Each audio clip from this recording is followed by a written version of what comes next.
Je viens te parler dans cette vidéo aujourd'hui d'un business avec l'Inde qui peut te permettre de gagner beaucoup d'argent. C'est un business plutôt dans l'alimentaire. Donc, si tu es une personne intéressée par tout ce qui est sec en fait dans l'alimentaire, je t'invite à rester en ligne parce que c'est un sujet qui peut te donner des idées, qui peut te permettre en fait d'investir dans un domaine qui est très porteur. Stay tuned.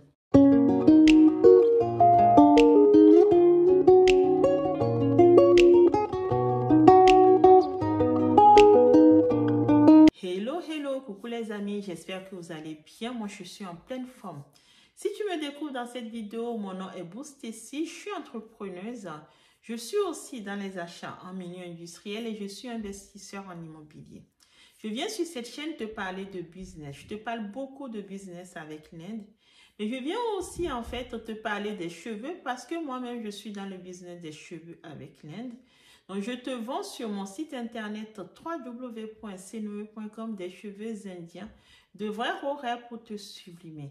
Alors, si tu es une personne qui aime la qualité, qui aime les belles choses, les choses qui durent longtemps en fait, n'hésite pas à faire un tour sur mon site internet après avoir regardé cette vidéo jusqu'à la fin pour aller choisir ton modèle de mèche ou encore de perruque pour te faire belle. Et puis, je viens ici et là aussi avec mes expériences personnelles, le tout dans l'objectif de te voir te développer, de nous développer et de nous faire de l'argent ensemble. Donc, si ce sont des thèmes qui peuvent t'intéresser, n'hésite pas à t'abonner à cette chaîne et surtout à cliquer sur la cloche de notification pour ne rien manquer de mes prochaines vidéos. Et surtout, si tu peux les partager, ça pourra donner des idées à d'autres personnes aussi. Donc, je viens, comme je le disais tantôt dans cette vidéo aujourd'hui, en fait, pour te présenter un business avec l'Inde qui n'est pas très connu. C'est le business de la noix de cajou. La noix de cajou, c'est cette noix qui est très goûteuse, qui est beaucoup appréciée donc dans les apéritifs, que ce soit dans nos pays européens ou encore dans nos pays africains. Elle est aussi beaucoup utilisée dans les cuisines asiatiques ou encore dans la pâtisserie dans nos pays européens ou africains. En gros, je veux dire qu'elle est partout, même si parfois on ne la voit pas. Elle est utilisée sous forme noix, à croquer comme ça directement, ou parfois complètement écrasée et utilisée dans différentes pâtes de pâtisserie, ou introduite en fait directement dans un dessert. Vous l'avez aussi, c'est utilisé sous sa forme nature, ou très souvent grillée, c'est la forme sous laquelle on la connaît le plus souvent, c'est la forme grillée, salée ou non salée, mais grillée. Les Asiatiques l'introduisent directement dans différentes sauces, en fait, où on les voit comme ça en morceaux et on les croque, en fait, dans les plats salés et c'est très bon. Ou parfois, en fait, les utilisent aussi sous leur forme grillée, comme les Européens peuvent être amenés à faire.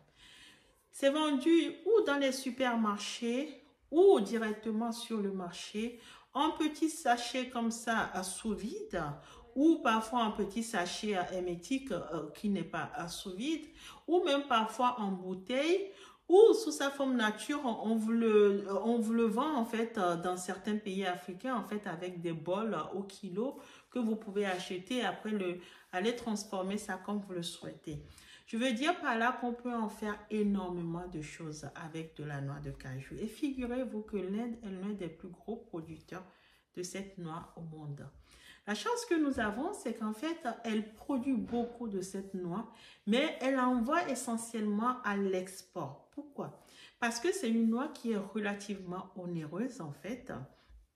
Et comme je vous ai toujours dit sur cette chaîne, l'Indien n'a pas de moyens. Vous avez en Inde, l'Inde fonctionne dans un système de caste en fait. Donc vous avez en Inde une classe qui est très très riche. Vous avez une classe moyenne qui se développe aussi, mais vous avez énormément de personnes qui sont pauvres. Si vous n'avez pas de la chance de naître du bon côté, si je peux dire, dans les castes riches, ben vous naissez en gros pauvre et vous finissez pauvre. Il s'avère qu'en fait, cette noix est produite en très grosse quantité en Inde, mais l'Indien moyen n'a pas les moyens en fait pour aller s'offrir cette noix, pour en faire sa collation quotidienne ou pour se faire plaisir avec.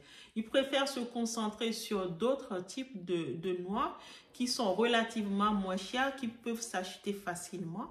Du coup, ça fait que cette noix de cajou est produite en grosse quantité en Inde, mais exportée à l'extérieur de l'Inde pour aller satisfaire d'autres besoins occidentaux ou encore asiatiques. Aujourd'hui, selon les informations dont je dispose, cette noix de cajou indienne n'arrive pas encore jusqu'en Afrique.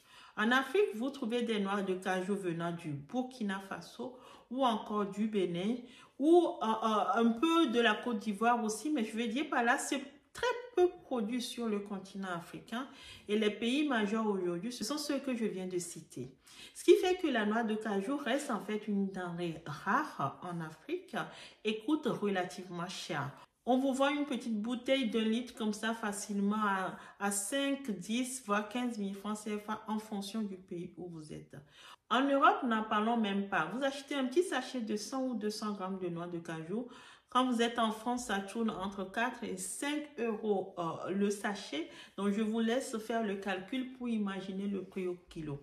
Je vais vous dire par là que ce sont des noix qui coûtent relativement cher. Or, à l'origine en Inde, ce sont des noix qui restent relativement abordables, même si l'Indien moyen la trouve chère.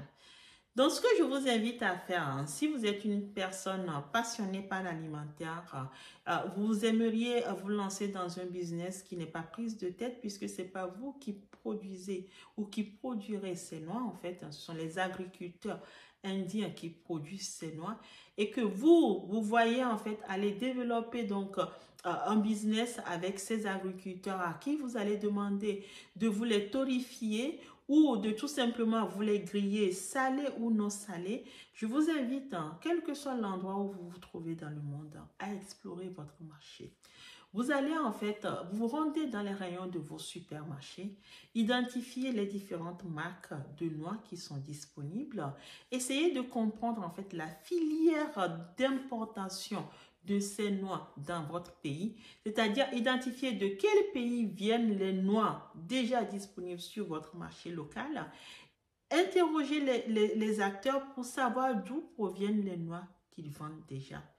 Une fois que vous aurez cette information, vous allez pouvoir identifier s'il y a déjà de la noix de cajou indienne sur votre marché ou pas.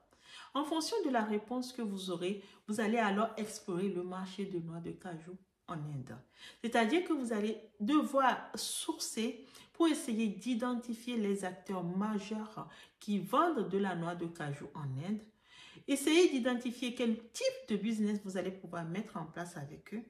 Construire vraiment un business avec eux, c'est-à-dire de la récolte de cette noix. Si vous souhaitez la vendre crue, donc vous mettez en place, vous développez une marque, en fait, vous créez votre marque, vous leur mettez en place un cahier des charges clair sur quelle catégorie de noix vous souhaitez importer, parce qu'il faut savoir qu'il y a la noix crue, il y a la noix grillée, séchée ou non séchée, mais il y a aussi les noix aromatisées, puisque je vous le disais, on le consomme beaucoup dans l'apéritif. Donc, on a envie en fait d'avoir de la noix aromatisée. Donc, il y a différentes sortes de transformations de cette noix qui sont faites en Inde. Donc, il vous revient en fait d'identifier quel type de noix plaît ou plaira dans votre secteur géographique, dans votre, dans votre pays ou en tout cas où vous souhaitez le vendre. Vous développez un réel business avec eux. Vous créez, si vous le souhaitez, votre marque et vous devenez distributeur de ces noix localement. Investissez gros pour développer vraiment un gros business autour de vous parce que cette noix, il s'en consomme partout dans le monde. Il s'en consomme dans tous les pays. Seulement, la disponibilité est beaucoup limitée en Afrique, même en Europe aussi. Il y a très peu de noix disponibles et on nous dit que l'Inde est un gros acteur dans le domaine. Alors, il serait dommage de ne pas se lancer dedans et de se priver de cet argent possible. Alors, allez-y. Renseignez-vous, mais vraiment, construisez vraiment un business plan. Je ne le répéterai jamais assez sur cette chaîne. Vous ne pourrez pas lancer un business efficace si vous ne savez pas où vous mettez les pieds. Alors, allez démarcher vos clients potentiels sur le marché. Allez identifier vos fournisseurs et lancez-vous dans le business de la noix de cajou pour vous faire de l'argent. Voilà ce que j'avais à vous raconter aujourd'hui. Si vous souhaitez aller plus loin, n'hésitez pas à me laisser des commentaires en bas de la vidéo. Je me ferai un grand plaisir de vous répondre. Et puis, si vous êtes une personne qui aime la qualité, qui aime les bonnes choses, je vous invite à faire un tour sur mon site internet www.seneo.com pour vous procurer des cheveux indiens tels que j'ai encore sur ma tête aujourd'hui. Ce que je porte sur ma tête s'appelle des double drones. Ce sont des cheveux purs indiens, de vrais cheveux humains en fait, dans lesquels on est venu enlever tous les petits cheveux pour pouvoir leur donner une allure on ne peut plus impeccable. Donc si vous êtes une personne qui aime les belles choses, faites un tour sur mon site internet pour vous procurer ces beaux cheveux pour vous distinguer parmi tant d'autres. Voilà, je vous remercie beaucoup. Je vous souhaite une bonne journée. Au revoir les amis.